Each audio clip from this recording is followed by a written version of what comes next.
सरकारी पॉलिटेक्निक भूज के अंदर मैकेनिकल इंजीनियरिंग डिपार्टमेंट में हम पढ़ रहे हैं, छठे सेमेस्टर में कंप्यूटर एडेड मैन्युफैक्चरिंग।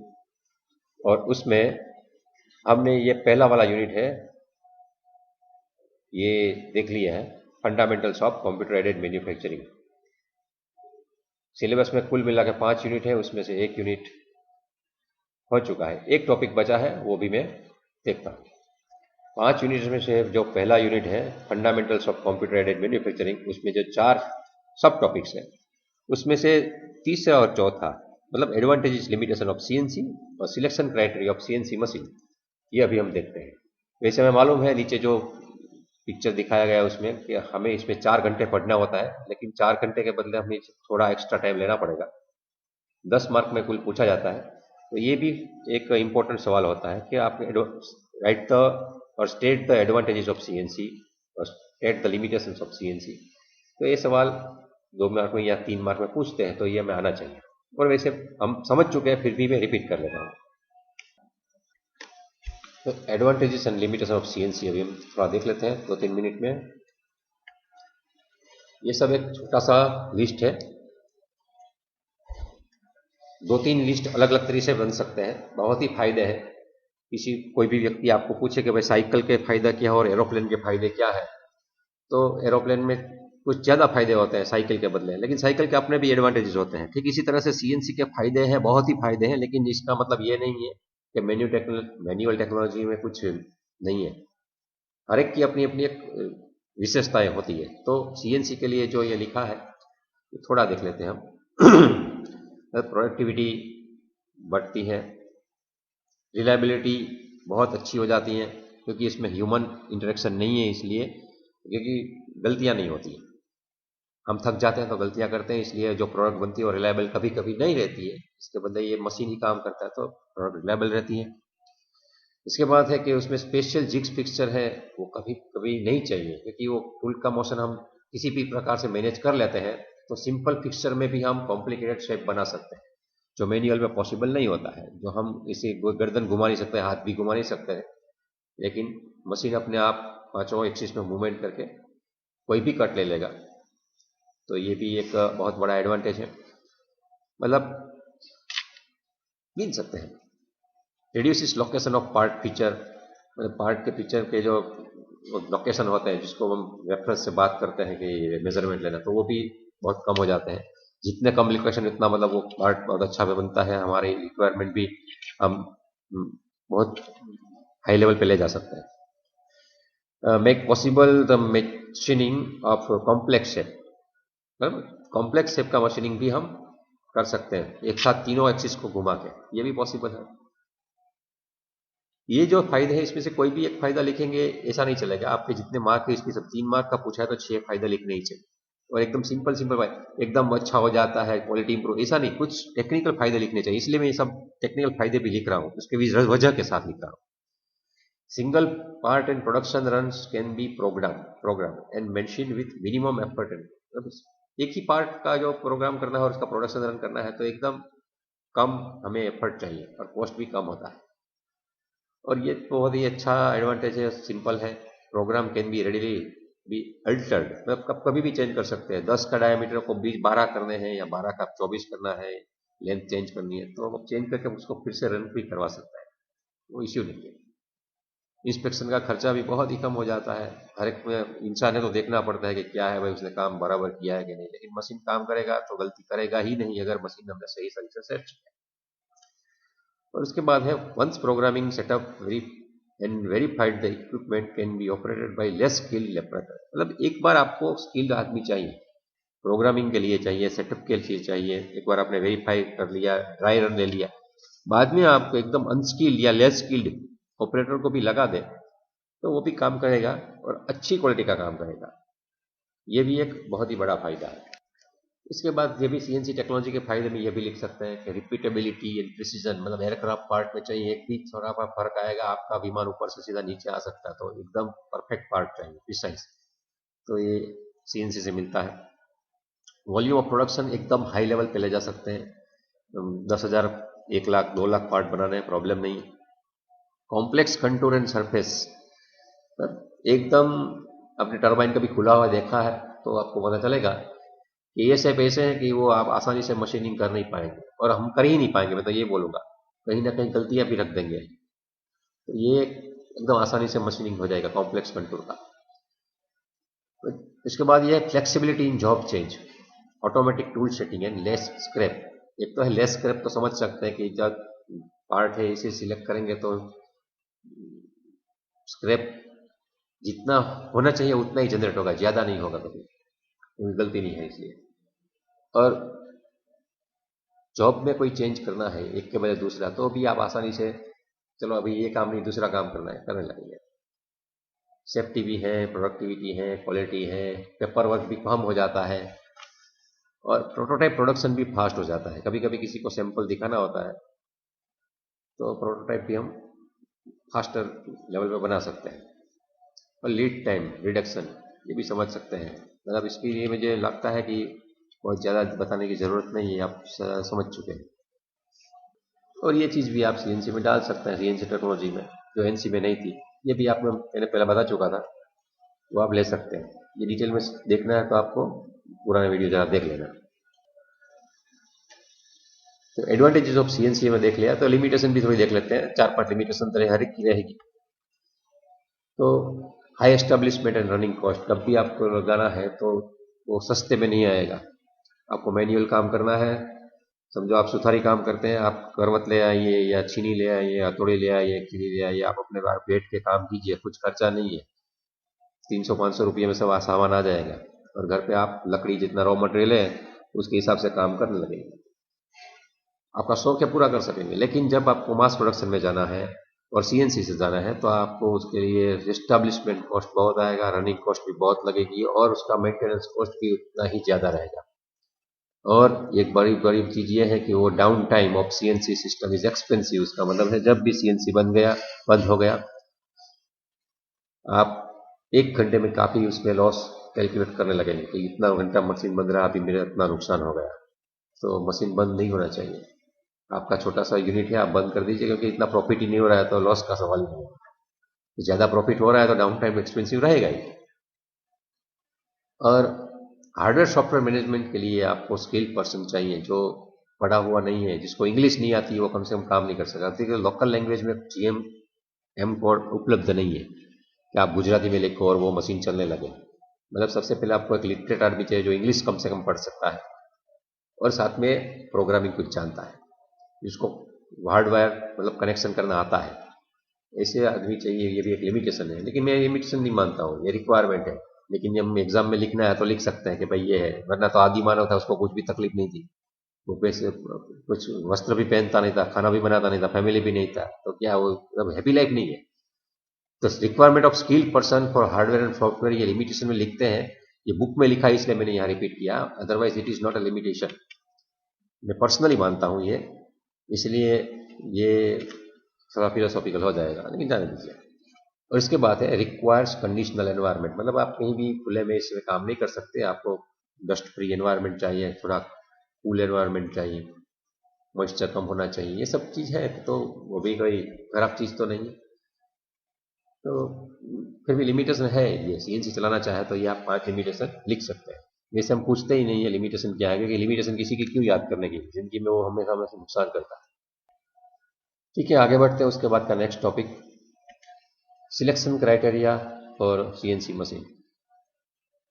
जब भी आपको कहीं सीएनसी खरीदना है तो आप क्या क्या देखेंगे। जैसे मैं काफ़ी बार कहता हूँ, आप मोबाइल खरीदना चाहते हैं तो आप कैसे उसका मेगापिक्सल वाला कितना है, और प्रोसेसर कैसा है, कितनी रैम है, कितनी मेमोरी है, कितनी अंदर स्टोरेज रहेगी नहीं रहेगी, काफ़ी बार वाटर प्रूफ है कि नहीं है। और आप उसका अपना बजट भी देखते हैं, उसकी कॉन्फिडेंशियलिटी कितनी मेंटेन करेगा, प्राइवेसी रहेगी कि नहीं रहेगी। हर एक चीज़ में आप कोई भी चीज़ सिलेक्ट करने के पहले आप सोचते हैं। तो ठीक इसी तरह से आप भी अगर कहीं पे हैं और सीएनसी मशीन खरीदना चाहते हैं तो कौन से एंगल से खरीदना चाहिए, और जाते हैं तो वो कौन कौन सी चीज़ हमें ऑफर करता है।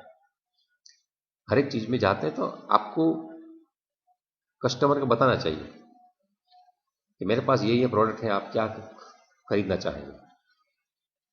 आप जब भी शर्ट खरीदने चाहते हो तो वहाँ जाते हैं तो पूछते हैं कि भाई मुझे शर्ट चाहिए, तो आपको पूछेगा कौन से साइज़ का चाहिए, स्मॉल चाहिए, मीडियम चाहिए, लार्ज चाहिए, एक्स्ट्रा लार्ज चाहिए, डबल एक्स्ट्रा लार्ज चाहिए, तो उसके पास वो अवेलेबल ऑप्शन है। बाद में पूछेगा प्लेन चाहिए, डिज़ाइन चाहिए, प्रिंटेड चाहिए, तो वो भी उसके पास ऑप्शन उपलब्ध है।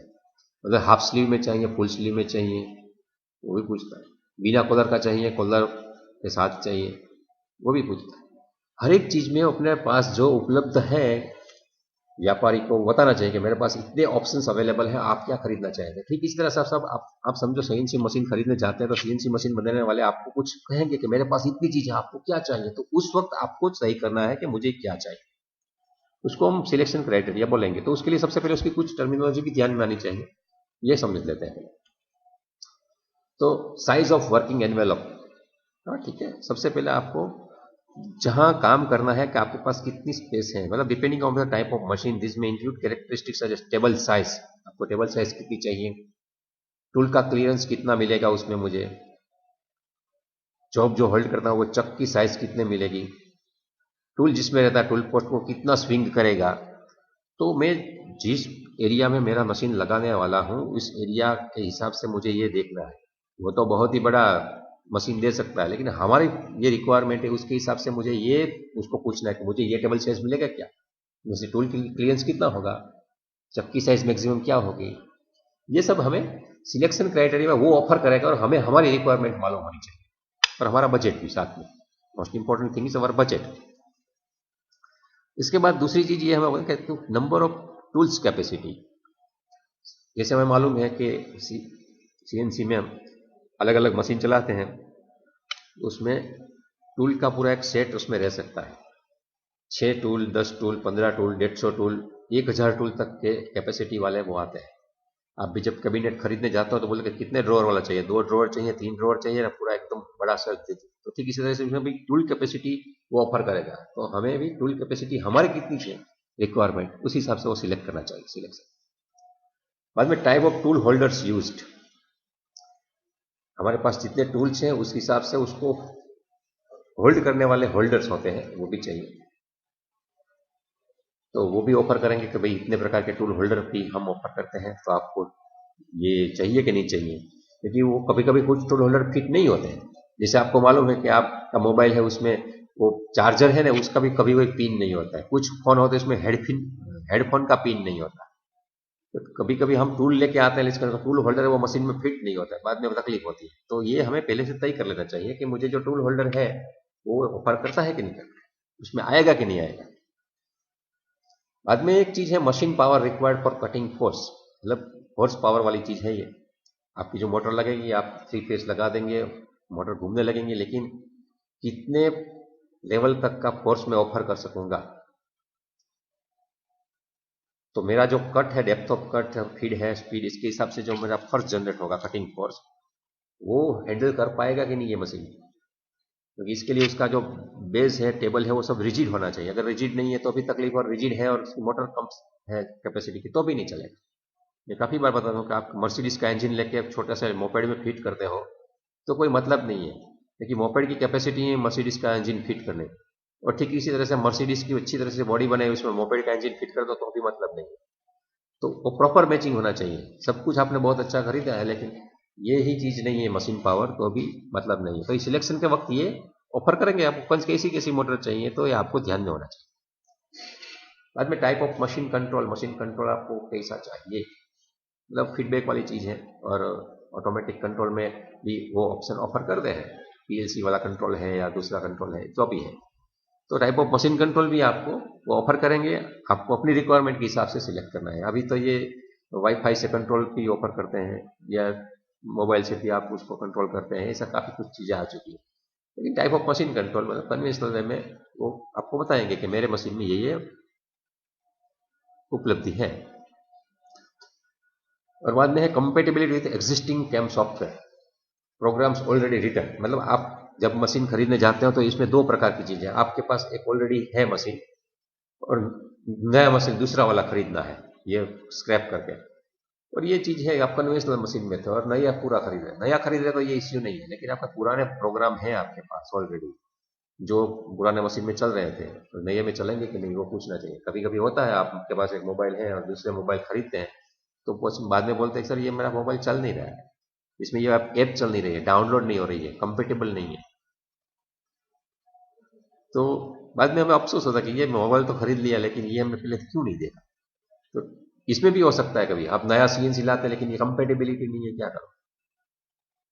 काफी बार ये नए लोग को कार खरीदते हैं, उसके पास बहुत बड़ी सीडीओ का कलेक्शन होता है। सीडी में कॉम्पैक्ट डिस्क, जो उसमें म्यूजिक प्ले होता था, पुराने जमाने में चलती थी, तो सीडी प्लेयर वाली कार होती थी। अभी नई कार खरीदे तो लाएगा, मैं चलो मैं सीडी प्ले करता हूँ, तो उसमें सीडी प्लेयर आता ही नहीं है, क्योंकि दुनिया में सीडी और डीवीडी की टेक्नोलॉजी आउटडेटेड हो चुकी है। तो नई कार वाले सिर्फ पेन ड्राइव, वाईफाई, ये सब कनेक्शन देते हैं। तो आप बोले यार मेरे सीडी का क्या करूं, तो बाद में फिर से आपको किसी को बोलना पड़ेगा चल इसकी MP3 बना दे, मैं पेन ड्राइव में डाल दूंगा, वो वटेवर इट में भी। तो कंपेटेबल इश्यू भी आपको देखना है। और नंबर है अवेलेबल मशीनिंग एक्सेस। जैसे आपको मालूम है क्लासिफिकेशन में, मैं फिर से एक बार समझाऊंगा कि कितनी मशीनिंग एक्सेस आपको चाहिए, आपकी रिक्वायरमेंट कितनी है। वो 11 एक्सेस तक ऑफर कर सकते हैं, 13 एक्सेस तक जा सकते हैं, क्योंकि एक्सेस मतलब क्या है। स्पेस में हम 3 एक्सिस XYZ देखते हैं, लेकिन मूवमेंट को रेफरेंस में देखेंगे, मूवमेंट के रेफरेंस में देखेंगे तो आपकी जितनी भी जॉइंट्स है उसकी रिलेटिव मोशन हो रही है एक दूसरे के साथ, वो सबको एक्सिस के साथ वो डिफाइन करेगा और टूल को मूव करेगा। एक साथ कितने टूल को ऑपरेट करेगा, जितनी एक्सिस है उतना टूल को ऑपरेट कर सकता है। तो ये भी एक सिलेक्शन क्राइटेरिया है। इसके बाद ये चीज भी देखनी चाहिए कि parts from similar raw material in variety of size and complexity of geometry. आपके पास जितने रॉ मटेरियल है सब अलग अलग प्रकार के होंगे, और आपके जो रॉ मटेरियल है वो अलग अलग साइज के भी होंगे। मतलब 2 इंच से लेके 200 इंच के तक के हैं, तो सबको यह क्या एडजस्ट कर पाएगा, और कितनी कॉम्प्लेक्स ज्योमेट्री को वो सेट कर पाएगा। मतलब साइज एंड ज्योमेट्री दो चीज वो एडेप्ट कर पाएगा कि नहीं, उसको भी ध्यान में रख के हमें मशीन सिलेक्ट करना चाहिए। Low to medium part quantity production, मतलब आपकी क्वांटिटी कितनी है। साइज और ज्योमेट्री के साथ आपके 200 पीस बनाने हैं, 2000 पीस बनाने हैं, पर आवर आउटपुट कितना लेना है, ये सब कुछ सोचना है। और उसके साथ उसकी भी डील करने के वक्त सोच बात कर लेनी है कि भाई बाद में ये प्रॉब्लम तो होगा कि नहीं होगा। क्योंकि जब हम CNC टेक्नोलॉजी में जा रहे हैं तो हमें पैसे इन्वेस्ट करने हैं, तो इसे सब कुछ करने के बाद पता चलता है कि ये तो था ही नहीं। कुछ लोग होते हैं ऐसे कि 1 लाख रुपए का बहुत ही अच्छा लैपटॉप लेते हैं, बाद में माउस लेना भूल जाते हैं कि उसमें क्या हो, टच पैड होता है ना, इससे कर लेंगे, लेकिन 100 रुपये के माउस की मदद से वो स्टक हो जाता है, बाद में होता नहीं है। कभी फ्लाइट में जाता है कि चलो क्या करूं मैं, अभी माउस तो भूल गया हूं। तो 1 लाख रुपये का कंप्यूटर फ्लाइट में काम नहीं आता है बाद में। तो ठीक इसी तरह से आपको ये भी देखना है कि क्वांटिटी प्रोडक्शन में छोटी मोटी चीज देख लेनी है। Similar processing operation and sequence along with workpiece. कुछ ऑपरेशन प्रोसेस ऐसी होती हैं जो सेम होती है और सीक्वेंसेस भी होती है, तो वर्कपीस के साथ वो कैसी रहेगी मेरी कॉन्फ़िगरेशन, ये भी सिलेक्शन के वक्त आपको थोड़ा देख लेना चाहिए। आपने देखा है कुछ ऐप में आप पहले फाइल अपलोड करते हैं, बाद में सेंड करते हैं, उसमें सेंड का बटन दबाने के बाद फाइल सिलेक्शन का ऑप्शन आता है, सीक्वेंस। तो फिर इसी तरह इसमें भी कहीं कहीं मशीन मैन्युफैक्चरर कुछ अपने पैटर्न के हिसाब से नई चीज ऑफर करते हैं और कुछ ऑफर नहीं कर सकते हैं। तो ये भी हमें देख लेना चाहिए कि सिमिलर प्रोसेसिंग ऑपरेशन और सीक्वेंस एलोंग वर्क पीसेस की इसमें क्या कठिनाइयाँ रहेगी। बाद में frequent change over of machine for different part numbers. आप जब मशीन लगाएंगे तो आपके पास कस्टमर आएंगे, उसके हिसाब से आप प्रोडक्ट बढ़ाते जाएंगे, तो आप उसमें चेंज ओवर करेंगे तो कैसा रहेगा और कितने पार्ट के बाद होना होगा, वो कैसे सपोर्ट करेगा, वो भी आपको सोच के आपका मशीन सिलेक्ट करना चाहिए। अगर आपकी रिक्वायरमेंट बहुत कम है तो आप सस्ते वाले मशीन में भी जा सकते हैं, ऐसा नहीं। चेंज ओवर है वो टाइम लेता है और कुछ स्किल भी मांगता है। और लास्ट वाली चीज है मीट टाइट टॉलरेंस रिक्वायरमेंट, मतलब आपका जो प्रोडक्ट है उसमें कितना टॉलरेंस वाला मैन्युफैक्चरिंग आपको करना है। आपको बोलेंगे बहुत ही अच्छा टॉलरेंस चाहिए, लेकिन जितना भी ज़्यादा टॉलरेंस पे जाओगे मशीन महंगा हो जाएगा। इसलिए आपके कस्टमर की रिक्वायरमेंट क्या है उसके हिसाब से ही टॉलरेंस वाली रिक्वायरमेंट आपको देखनी है।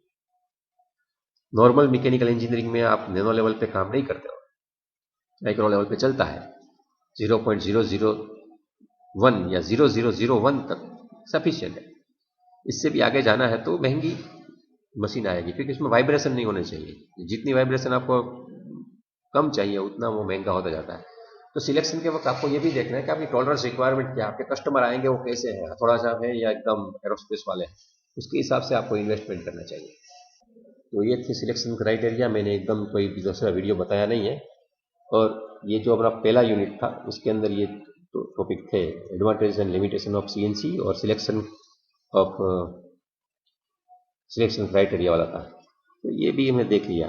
अब ये दोनों चीज़ अलग अलग है, थोड़ा आपको समझ में आना चाहिए कि ये सिलेक्शन क्राइटेरिया ऑफ एनसीसीएनसी है और ये है सिलेक्शन ऑफ कंपोनेंट फॉर एनसीसीएनसी। आप जब एनसीसीएनसी लाने के बाद कंपोनेंट है कैसे सिलेक्ट करेंगे ये देखना है, तो इससे देखना है। मुझे लगता है कि मैं वो पहले बोला था लेकिन रिकॉर्डिंग में नहीं आया है, तो मैं फिर से रिकॉर्डिंग में ले लेता हूँ कि ये दोनों स्लाइड अलग अलग हैं। सिलेक्शन क्राइटेरिया फॉर एनसीसीएनसी, इसमें 7 टॉपिक हैं और इसमें सिलेक्शन ऑफ कंपोनेंट्स फॉर एनसीसीएनसी, दोनों चीज़ अलग है। तो एनसीसीएनसी अगर आपके पास है तो आप कंपोनेंट कैसे सिलेक्ट करेंगे, इसके हिसाब से भी आप इसके साथ डील करिए। या डील हो चुके तो बाद में इसके बारे में उसके बाद कुछ व्यवस्था मान। ठीक है, तो आज ये टॉपिक में इतना रखते हैं और ये मैं यहाँ ख़त्म करता हूँ। हमारा जो पहला यूनिट है उसकी समरी एक बार मैं स्लाइड में दिखा देता हूँ। हमारे कुल मिला के जो 5 यूनिट है सीएम के अंदर, उसमें से पहला यूनिट है fundamental of computer aided manufacturing. उसके अंदर हमारे ये 4 टॉपिक थे जो मैं पढ़ने थे 4 घंटे में, लेकिन हमने वो 4.5 घंटे ले लिए हैं। लेकिन ठीक है, तो उसमें कुछ कवर करेंगे, एक्स्ट्रा लेक्चर कुछ अरेंज कर देंगे। तो हमने कैम का कंसेप्ट डेफिनेशन देख लिया है, एनसी सीएनसी डीएनसी उसके फीचर्स देख लिए हैं, डिफरेंसेस भी मैंने साथ में समझा दिए थे। आज एडवांटेजेस लिमिटेशन भी समझा दिया और selection criteria for CNC machine. ये कुल मिला के हमारा 10 मार्क का 70 मार्क में से 10 मार्क का वेटेज है। तो हमने इसका थियोरी पार्ट देख लिया है। लेबोरेटरी के लिए हम यहाँ अपने कॉलेज में जब कोविड के बाद मिलेंगे उसके गाइडलाइन के साथ, उस वक्त हम देख लेंगे। ये यूनिट देखने के लिए बहुत बहुत धन्यवाद। फिर से दूसरे यूनिट के लिए हम मिलेंगे थोड़ी देर में।